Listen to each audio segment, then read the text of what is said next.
வணக்கம், ரவீந்திரன் பேசுகிறேன். சுவாமி விவேகானந்தர் நிறைய இடங்களில் சொற்பொழிவாற்றும் போது ஒரு இடத்துல மிக சிறப்பாக ஆன்மீகத்தை பற்றி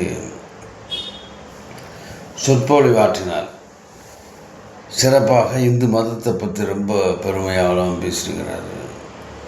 எல்லாம் பண்ணி நல்லா பேசிட்டு இருக்கும்போது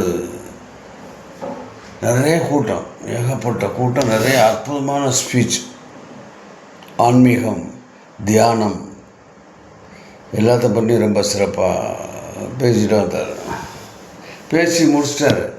பேசி முடிச்சுட்டு வெளியில் எல்லோரும் அவரை பேசுகிறாங்க. எல்லாம் பண்ணிட்டு கடைசியில் நான் கோயிலுக்கு போகிறேன் அப்படின்னு சொல்லியிருக்கார். அப்போ ஒருத்தர் கேட்டிருக்கான், நீங்கள் தான் கொஞ்ச நேரத்துக்கு முன்னாடி மனசுலே இறைவன் இருக்கிறாரு, இறைவன் என்னுள் இருக்கிறார், உன்னுள் இருக்கிறார்னு சொன்னீங்க, அப்புறம் எதுக்கு கோயிலுக்கு போகணும் அப்படின்னு சொல்லி ஒருத்தர் கேட்டிருக்காரு. அப்போது அவர்கிட்ட ஒரு கிளாஸ் தண்ணி கொடுங்க, தண்ணி தாகமாக இருக்குன்ட்டுருக்காரு.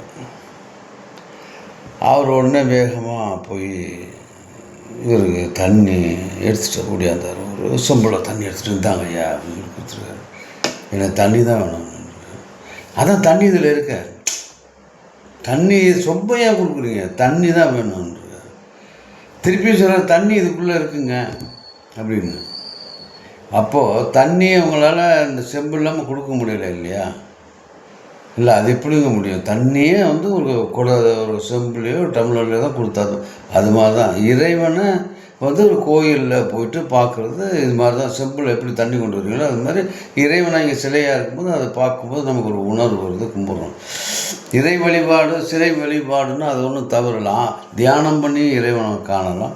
சிலை வழிபாடு, சிலையை வழிபடுறது எல்லா மதத்துலேயுமே இருக்குது. அது மாதிரி வழிபடுறது தான், அதுவும் ஒரு மாதிரியான கடவுள் பக்தி தான். தியானத்திலே சொல்கிறதும் கடவுள் பக்தி தான். எதுவுமே இல்லை, நான் என்னுள் இருக்கிறார் அப்படின்னு சொல்லிட்டு நம்பி போகிறோன்னு அதுவும் கடவுள் பக்தி தான். கடவுள் பக்தி வேரியேஷன் ஆகுது. இதில் சிலை வடிவத்தில் கும்பிட்றது அப்படின்னு அவனுக்கு புரிஞ்சுட்டு தெரியாமல் கேட்டேன். இனிமேல் அப்படி கேட்க மாட்டேன் அப்படி சொல்லி அவர் சொல்லியிருக்காரு. அது உண்மை தானே.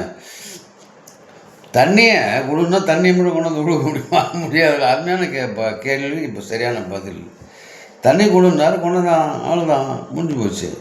அதெல்லாம் அவருக்கு புரிய வச்சுட்டாரு. அதனால் எல்லா வகையிலையும் இறைவன் இருக்கிறார் அப்படிங்கிறத நீங்கள் மனசில் நினச்சி நல்லதே நினைங்கள், நல்லதே செய்யுங்கள். இறைவன் உன்னுள் இருக்கிறார் அப்படிங்கிறத புரிந்து கொள்ளுங்கள். சிலையிலையும் இருக்கார், இந்த இயற்கையிலையும் இருக்கார், எல்லாத்துலேயும் இறைவன் இருக்கிறார். இறைவன் இல்லாத இடமே இல்லை. இறைவன் தான் இந்த பூமியை படைச்சார், இந்த பிரபஞ்சம் படைச்சிருக்கார். ஆனால் இறைவன் சொல்கிறது ஒரு உருவம் இல்லாதவர். அதில் நீ எந்த வடிவத்திலையும் பார்க்கலாம் அப்படிங்கிற சொல்கிறதுக்கு தான் நான் வந்தேன். நன்றி, வாழ்க வளமுடன்.